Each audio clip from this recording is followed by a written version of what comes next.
Noram Ventures Inc. is a Canadian-based junior exploration company engaged in the acquisition and exploration of mining properties. The company's main emphasis is on the exploration for copper, molybdenum in the Revelstoke Mining Division, British Columbia.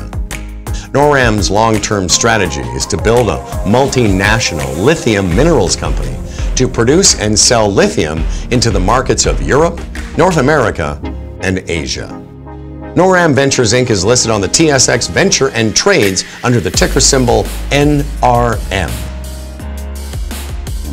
Daniel Hackey joins me now. He is the new, you're the new president. No, I'm a director. You're a director of Noram Ventures, trading on the TSX Venture. Daniel, welcome. It's been the first time, this is the first time on your show.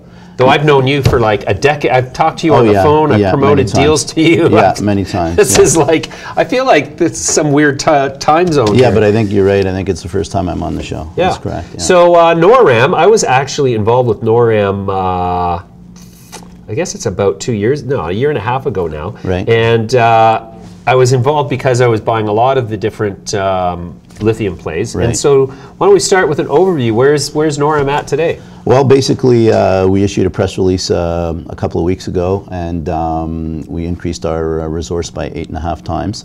So it's quite significant. It's about value of about 10 million US in the ground.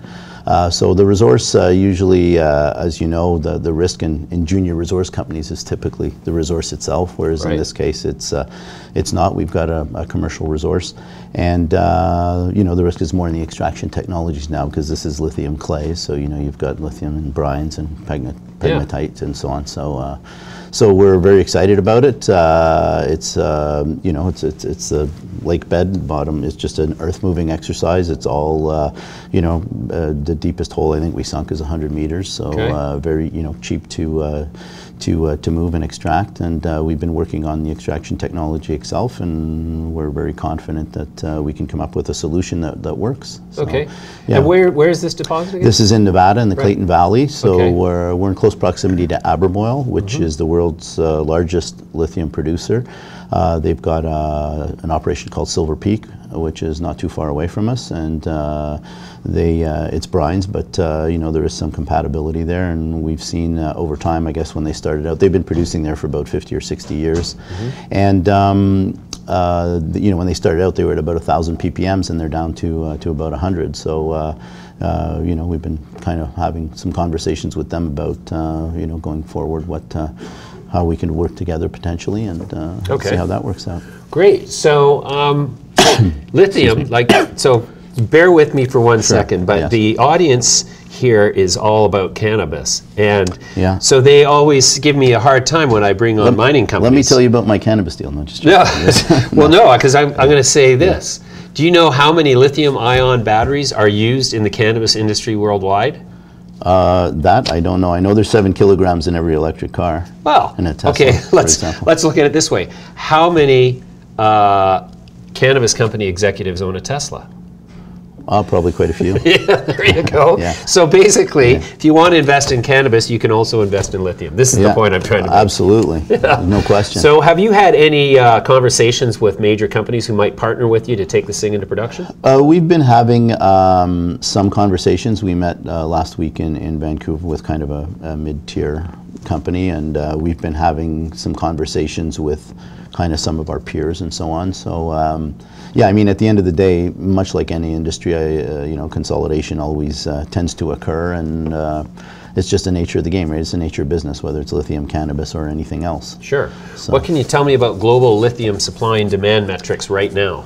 Well, basically right now, you know, the prices come off somewhat, but I mean, you have to look at it on a macro scale. And for example, you know, you've got that Tesla plant in Nevada, which is actually about a little over 200 kilometers from where we are.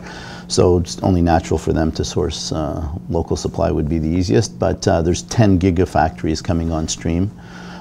Just like that one, and you know, if you look at the supply demand dynamics, as I said, on a macro scale, I guess you could. I think the most knowledgeable analysts and you know, people using for forecast are using $10,500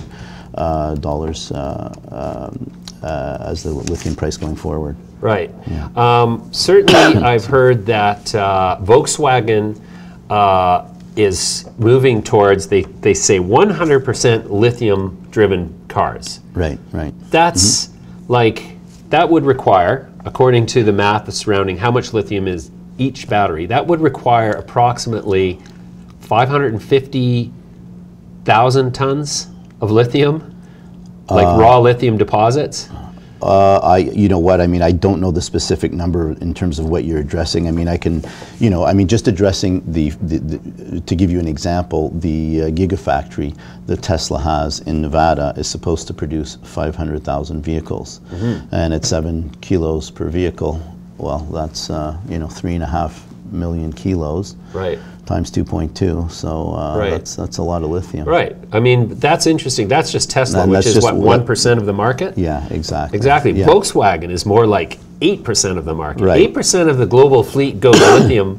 The price of lithium is going to do this. It's not, and this. Yeah, is the thing. I mean, yeah, we're just looking at the macro elements now, but I mean, you can, you know, I do have. I mean, if you really want to look at the specific graphs, I mean, there's the, you know. Is this on your website?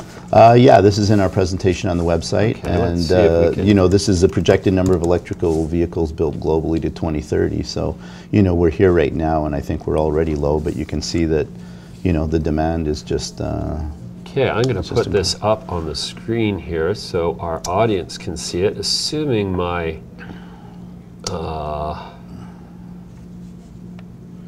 Yeah, it's about six or eight. Okay, I'm there. Good, good. Okay, so this is slide number.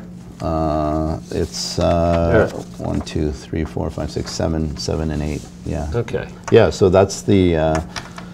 That's the demand curve. That's the projected number of electric vehicles built globally to 2030. Wow. Okay. So right now there's roughly 100 million cars globally on the roads. They say that there's 75 million cars sold every year. So this is still only this is the thing. I mean, I find all of the estimates very conservative. Oh, they are very conservative, because even where we are there, I mean, if you look at, I believe Tesla is, no, sorry, where's, the US is this dark blue here. Right. And I mean, if you look at that, I mean, Tesla's, you know, that's already low, given, you know, Tesla's going to be at 500,000 at the plant. Right. Well, that line should be way up here. That's as if no other manufacturer sells electric cars in America. Yeah, and, and you also have, I think in the UK, was it last week or in the past couple of weeks, they mandated that a certain number of cars had to be electric by, and I think the year's 2025, if I'm not mistaken. They you know, put a mandate in that, that the cars on the road will have to. Okay, so then how far would you say that you are away from putting this deposit into production, best case scenario? That's a good question. We haven't really looked at it in those terms. I'd say Lithium of Americas is also in Nevada, and they have a pilot plant that'll be ready in 2020. And I'd say we're probably 1.5 to 2 years behind them, you know, is a guess. So I think that's not unreasonable to think that we could be in production in some way, whether it's a pilot plant or other, within 2.5 years. Yeah. Okay. So it's well, not. So you'll be right in the middle of this curve here.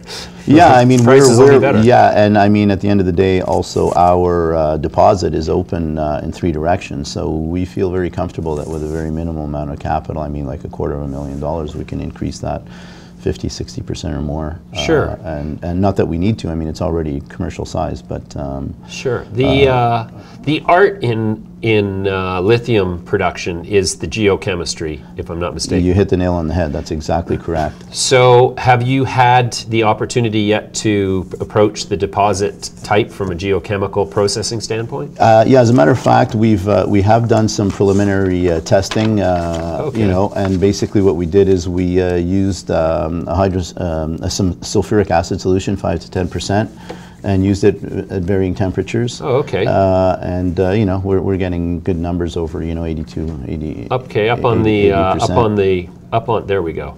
Okay, so those numbers look Yeah, you can see those. Yeah, so those, those are very preliminary steps that we've taken, but will undertake more in-depth studies to try and maximize or optimize our extraction. Right. Yeah. Okay. And also, if you want to just look more in depth in terms of the actual supply demand numbers, the slide after this one has two graphs here that show supply by producer and the supply, demand, and pricing. Right. Two graphs there. So. Okay, great.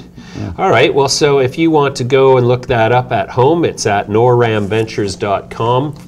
And then you just click through to the investor section under presentations. You can find this presentation and see it for yourself. We're going to leave it there for now, Daniel. That's a great reintroduction to the company in my case. Yeah. And we'll come back to you as soon as you have some more news. And, that's great. And we'll start to follow the company. Thanks for joining me today. Well, thank you.